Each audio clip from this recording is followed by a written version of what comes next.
the other issue this hour I want to talk to you about is the decision yesterday by the government, by Prime Minister Jacinda Ardern, announced it about 12 hours ago now, that the New Zealand Defence Force will train Ukrainian forces to use a specific gun, actually. It's really odd. The thing that struck me as really weird is that there is a particular artillery piece called the L119 105mm light gun. It's a howitzer. A howitzer is so named because it lobs a shell. So I think, I don't know how far it goes. Someone will tell me. Miles, 15, 20 miles maybe. And we're sending 30 troops to Britain, not to the Ukraine, but to Britain to train Ukrainian forces how to use it as our contribution to the Ukrainian war effort. We've made some contributions in the past, but we've actually set aside some money from memory, but God knows what it's been spent on. But yesterday's decision to send 30 Defence Force to Europe to train Ukrainians how to use these light field guns. They're called light, but and they use 155mm rounds. Now, I think 155mm is the circumference. Joining us this morning to explain this decision to us and its wider implications and answer sort of a question of, does this make us a target or not, is Geoffrey Miller, who's a foreign affairs specialist for the Democracy Project. Welcome to the show, Jeff. Good morning, Michael. The thing that I looked up is when that announcement came yesterday, I thought, and I then went and used Wikipedia, which most people do. Indeed. And looked up the 105mm L119 light guns, the howitzers. And basically, Wikipedia told me they were a crap gun. Are they? Well, you probably know more about these guns than I do, Michael, is the truth. I've been doing my research, finding all about the gun this morning for you. I really didn't know much about it, but I think really to put it in the wider political context, this is something that New Zealand can do. Training is something that we're not bad at. We've done a lot of this before in places like Iraq, Afghanistan. So there's a lot of pressure on New Zealand to do more with respect to Ukraine. This is something we can do. We've already sent soldiers over for training purposes. We've sent intelligence analysts. This is just another step, and we've seen just a series of announcements out of the Beehive over the past couple of months now, 2 or 3 months. We started off with sanctions against Russia, and then we moved to defensive assistance to Ukraine and sending intelligence and analysts. Then we went to lethal aid, finally. That was the final step in early April. And, Jacinda Ardern is going over to the US this week. There's obviously pressure on New Zealand to do more.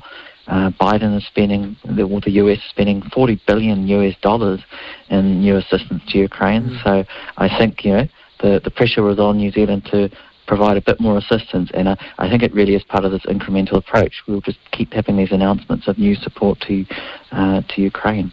I'll tell you the thing that it reminds me a little bit of, and it's sort of the Vietnam War, where you don't want to get involved, but you just incrementally add a bit every time you get a bit of pressure on you from the United States. Absolutely. No, I think that's very much the way things are going. Michael, I think we're seeing real geopolitical polarisation at the moment. We're seeing a lot of polarisation in politics generally. You think of domestic politics here with the approach to COVID. There's a lot of polarisation in the environment, and we're seeing this in geopolitics as well. And at the start of the war, when Russia invaded, there was a bit of focus on peace talks, if you remember, between the two sides and bringing about a negotiated settlement. But then Russia failed really to take Kiev, and they failed to take Kharkiv in the east of Ukraine. So the West thinks that Russia is, they've got a chance of defeating Russia completely now.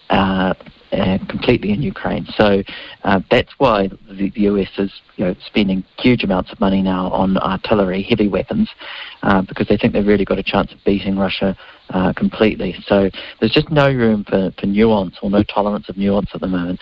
And you're also seeing this with Biden's comments over China and Taiwan overnight. He's linking Russia and China together and committing the US to defending Taiwan. These are really big steps to be taking.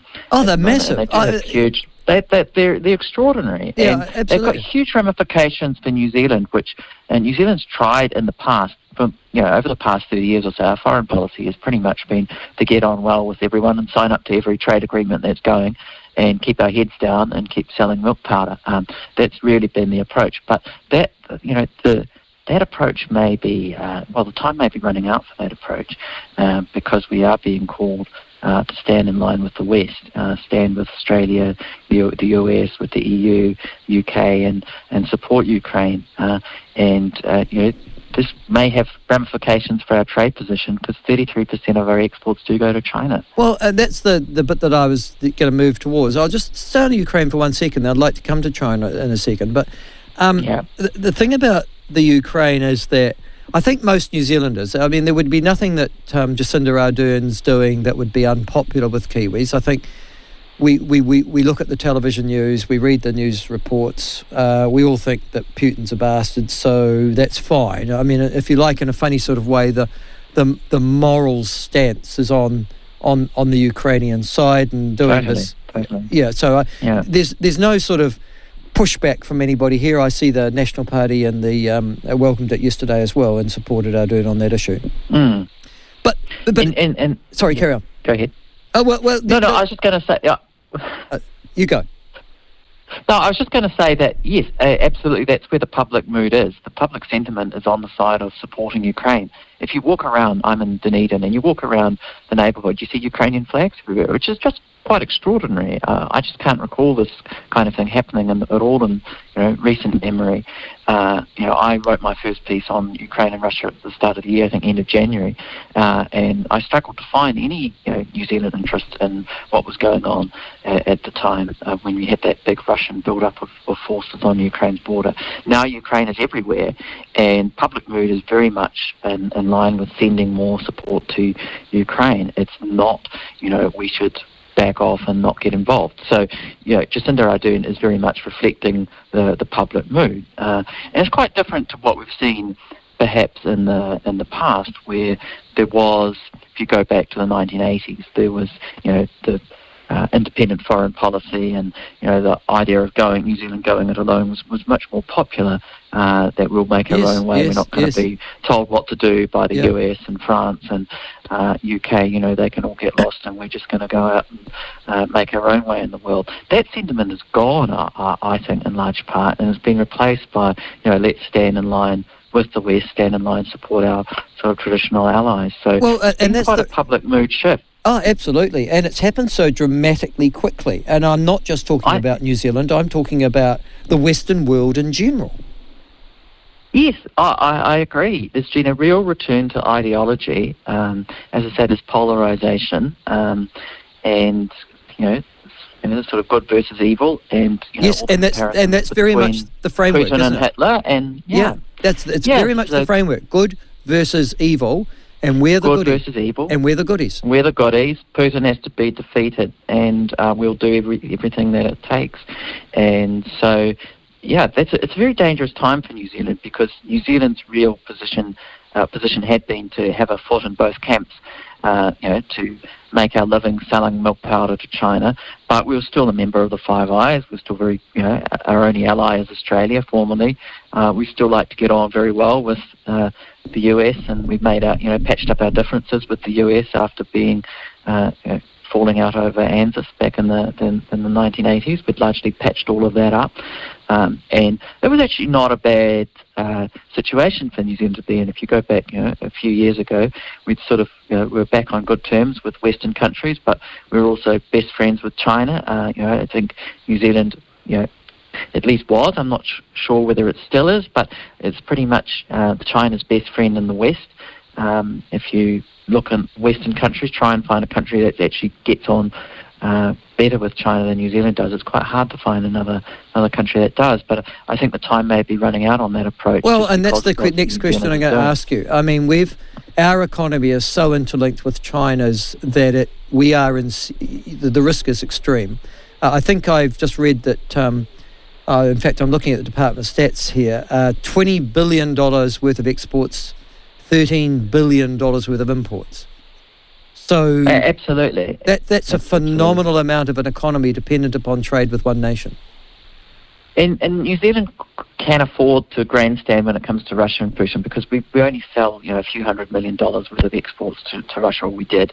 And so Russia was never a very significant trading partner for New Zealand in recent times. But China is a different kettle of fish altogether. So, if things do head south, and let's say the worst comes to pass, and we have a Chinese invasion of Taiwan, as people seem to be talking about, that could be a very dangerous situation for New Zealand. I've also talked on this program, and obviously there is major concern. It became quite an election issue just recently over the Chinese incursion into the Pacific, and in particular, this really odd deal with the Solomon Islands, which would seem to, or the suggestion is, lead to a military base, or at least a naval base, being built in the Solomons by China. The Australians, as I said, there was enormous criticism of the intelligence and of the actions of the Morrison government leading up to that announcement, and a genuine fear over that about what it might mean for that country. We, on the other hand, took a very muted approach, I thought, and do we really care that the Chinese are in Solomon Islands? Yeah, I would have a slightly different reading. I think New Zealand's actually fallen into line with Australia. When that deal was announced, Jacinda Ardern was very careful to repeat the same language that Australia had used. She called the Pacific our backyard, which I thought was quite unnatural language for New Zealand Prime Minister to be using about the Pacific, and a little bit condescending. But I think it shows that there's just no room for nuance at the moment. Joe Biden talks a lot about Western unity, and in the past you might have had, a New Zealand Prime Minister Jacinda Ardern, I can imagine saying, well, I wouldn't choose those words, or I would describe things in a different way. But there was none of that this time. She was very careful to repeat the lines used by Canberra. So there's a real drive for Western unity and for Western partners to be repeating the same language, and there's all right, Jeff. Now there's no move for new tolerance for New Zealand to go solo and allow divisions to be drawn by the likes of Beijing. Here's the issue. The next step, an incremental. We have sent troops in the past, the SAS, to Afghanistan. Helen Clark, in actual fact, as I remember, sent them. Who you would never have thought would have got involved in military action, given that she was one of the sort of leading anti-Vietnam War activists, or was certainly involved in the movement. Can we see a time at which New Zealand commits troops to, if not to the Ukraine, then certainly to support NATO in Europe? Well, New Zealand already have sent soldiers, for these training missions.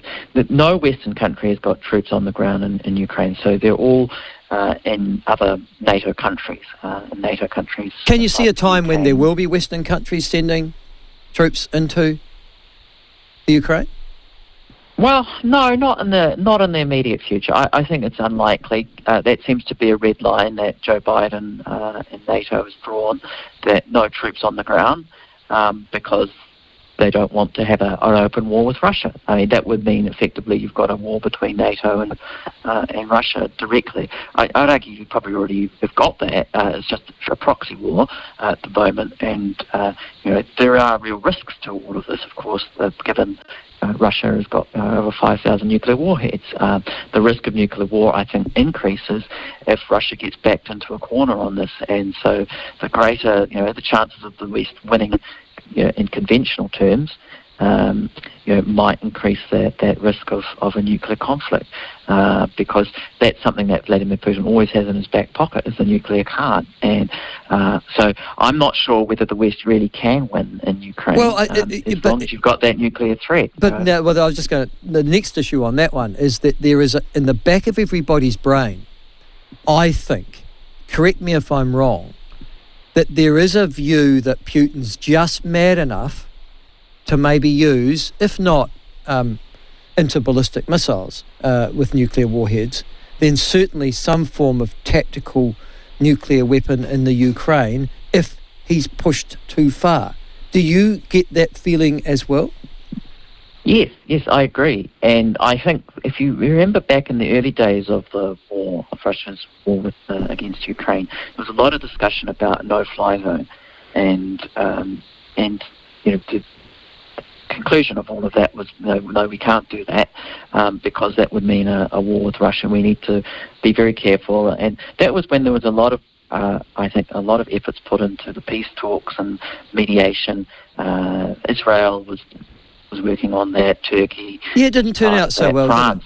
Emmanuel Macron was trying to get a peace deal. Yeah, but I don't think you should give up any of that because of this nuclear card. That, as I said, I just don't think that it's that plausible that the West can win this war, as much as I'd like to see it. Look, I don't have any time for Vladimir Putin. I'd love Ukraine to win against Putin, but when you're fighting a nuclear power with Russia here, with Putin, who's made some crazy decisions. I mean, go back to the start of the year, most people thought it would be completely irrational to invade Ukraine, and that's why it wouldn't happen. Well, that's precisely why it did happen, because Putin is irrational and crazy. So, I think you've got to step back for a moment, and when we keep escalating in this conflict, I think you've got to be very clear about what the risks are, and that perhaps might be a good idea to keep this diplomatic track going in the background. I think that's something that New Zealand could contribute towards more, as the diplomatic side of things, the need for negotiations and the humanitarian assistance. New Zealand's really been missing in action when it comes to humanitarian aid. I just had a look at the Immigration New Zealand figures. We've offered humanitarian visas to Ukrainians, but they've got to have family here, which limits it very much. Yeah. We've granted just 441 visas to Ukrainians fleeing the war. There are over 6 million refugees now who have left Ukraine, Michael. So more than the total population of New Zealand have now fled Ukraine. And it's EU countries primarily, and the UK, Canada as well has taken a lot. Even Australia has taken quite a few. Under Scott Morrison, who is no friend really of refugees, you might say, but they've done a lot. New Zealand has taken 441, and they may not have even been in the country. When New Zealand has issued 441 visas, it's a minuscule amount, and I think the government needs to be called out about this, because they promoted this as providing sanctuary to up to 4,000 Ukrainians. There's certainly nothing like that. Jeffrey, thank you very much for talking with us this morning. I really appreciate your time. That's Geoffrey Miller, who's Foreign Affairs Specialist for the Democracy Project, as you see, based in Dunedin, or Jeffrey is today. Jeffrey, he raises a very good point about a number of good points, but the point about Ukrainians and refugee status is something that we will pursue.